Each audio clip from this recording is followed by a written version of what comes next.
কি করে গোস্ত বলে খুব স্বাদ লাগে।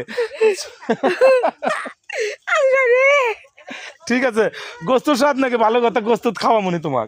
হ্যাঁ ঠিক আছে, তুমি যে হ্যাঁ ধরো ধরো পার্টি খাও। হ্যাঁ পার্টি খাও, তুমি কইছো না তো পার্টি খামো। মুরগি হ্যাঁ ওরে খা। আচ্ছা ঠিক আছে,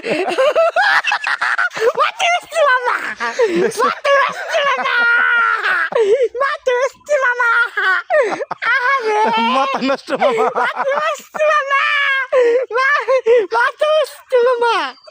আসলে দেন আনন্দ দিলেন, অসহায় মানুষের কিন্তু আনন্দ আসে, এবং এই অসহায় মানুষের পাশে আপনারা একটু থাকবেন অবশ্যই, ভালোবাসা দিয়ে সবসময়। এই সামনের জীবনে জানি একটু কিছু সহযোগিতা করলে সে ভালোভাবে চলতে পারবে, ভালোভাবে খাইতে পারবে, এটা আমার আপনাদের কাছে প্রত্যাশা রইল।